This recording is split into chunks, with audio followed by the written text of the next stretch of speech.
Hello दोस्तों, मैं खटोलिया Arvind sir official.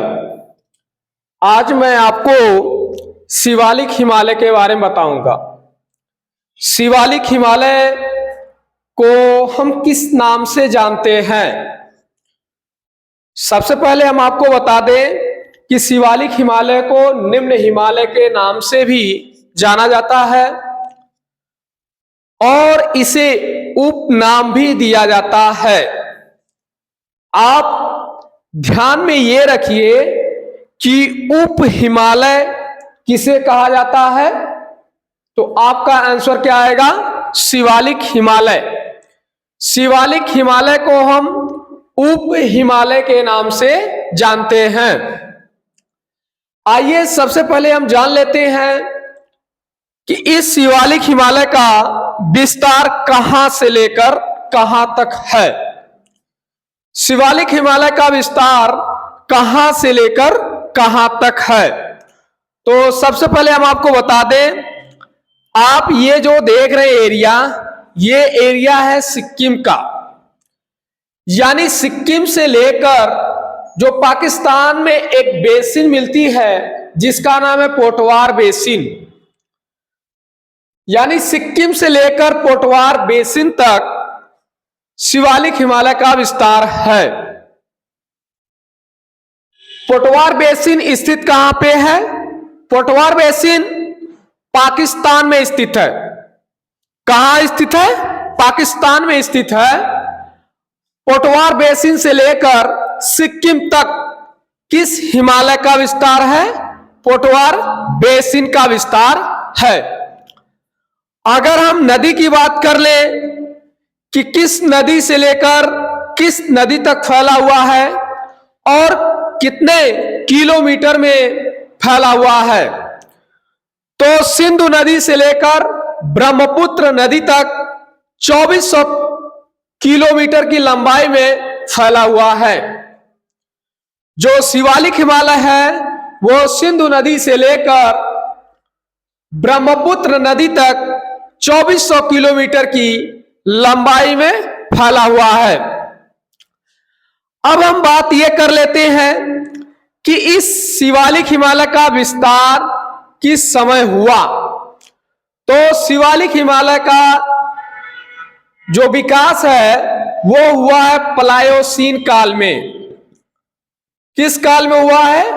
Pliocene काल में शिवालिक हिमालय का विस्तार हुआ है। इसके बाद हम जान लेते हैं कि शिवालिक हिमालय क्या अभी भी निर्माण की अवस्था में है, तो आपका उत्तर होगा हां, अभी भी शिवालिक हिमालय निर्माण की अवस्था में है। इसलिए इसे युवा वलित पर्वत के नाम से जाना जाता है। शिवालिक हिमालय अभी भी निर्माण की अवस्था में है, इसलिए इसे युवा वलित पर्वत के रूप में जाना जाता है। फिर क्या शिवालिक हिमालय भ्रंशित है? तो इसका उत्तर होगा हां, शिवालिक हिमालय भ्रंशित है। शिवालिक हिमालय के पास कई प्रकार के पर्यटक स्थल ही पाए जाते हैं, जिसमें आप देख सकते हैं पंचकूला है, शिमला है, फिर हाथीकुंड बैराज है, यमुनानगर है, पंचकूला, हथनीकुंड बैराज, यमुनानगर, पंचकूला क्या शिवालिक हिमालय के पार्ट हैं? तो शिवालिक हिमालय के पार्ट हैं। और ये हथनीकुंड बैराज, यमुनानगर, पंचकूला ये पर्यटक स्थल हैं, महत्वपूर्ण पर्यटक स्थल हैं। फिर इसके बाद हम जान लेते हैं कि शिवालिक हिमालय का जो रेंज है वो कितने रेंज में चौड़ाई है। तो शिवालिक हिमालय की जो चौड़ाई है वो है 10 से 50 किलोमीटर की चौड़ाई में फैला हुआ है। अगर हम अरुणाचल प्रदेश की बात करेंगे यहां पे आप मैप में देख रहे हैं, ये अरुणाचल प्रदेश का एरिया है। ये किसका एरिया है? अरुणाचल प्रदेश का एरिया है। अरुणाचल प्रदेश में भी शिवालिक हिमालय है और शिवालिक हिमालय की श्रेणी को डफला, अबोहर, मिसमी के नाम से जाना जाता है। यानी आपसे पूछ लेगा कि डाफला, अबोहर, मिसमी किस हिमालय के पार्ट हैं, तो आप क्या बताएंगे? अरुणाचल प्रदेश की। जैसा कि हम आपको बता दिए हैं, सिक्किम से लेकर पोटवार बेसिन तक इसकी लंबाई बताई गई है, लेकिन पर्वत श्रेणियां आपकी अरुणाचल प्रदेश में भी मिलती हैं और जिसको हम डाफला, अबोहर, मिसमी के नाम से जानते हैं। तो यहां पे हम देखते हैं कि शिवालिक हिमालय की जो पर्वत श्रेणी है वो अरुणाचल प्रदेश में भी पाई जाती है। अब यहां से एक और चीज हम ध्यान में रखेंगे जो बहुत इंपॉर्टेंट है, वो है कि इस हिमालय में सबसे ज्यादा मृदा अपरदन होता है। क्या होता है? मृदा अपरदन होता है और मृदा अपरदन के कारण ही यहां पे भ्रंशित घाटियां पाई जाती हैं। क्या पाई जाती हैं? भ्रंशित घाटियां पाई जाती हैं। और आप जानते हैं कि जब यहां पे मृदा अपरदन होगा तो यहां पे भूस्खलन की भी घटनाएं घटित होती हैं।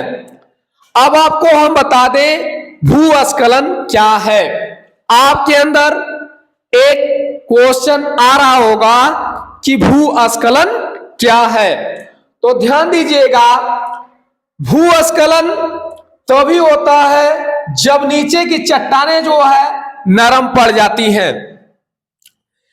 जब नीचे की चट्टानें नरम पड़ जाती हैं तो वो चट्टानें क्या होती हैं? एक दूसरे से अलग होने लगती हैं। फिर से सुन लीजिएगा कि भूस्खलन के समय चट्टानें कमजोर पड़ने लगती हैं। चट्टानें क्या होती हैं? चट्टानें कमजोर पड़ने लगती हैं और वो जो है एक दूसरे से दूर हटना शुरू करती हैं, तो वहां पे गैप आ जाता है। वहां पे क्या आ जाता है? गैप आ जाता है और उसका स्थान भरने के लिए ऊपर की जो चट्टानें होती हैं वो इसके अंदर आना शुरू करती हैं। ये वहां तक जाता है जहां तक पानी आपका रहता है।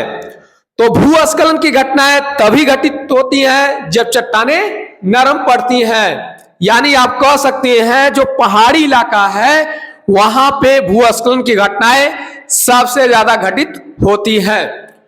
इसीलिए आप देखे होंगे कि हिमाचल प्रदेश, उत्तराखंड, अरुणाचल प्रदेश में भूस्खलन की घटनाएं घटित होती हैं।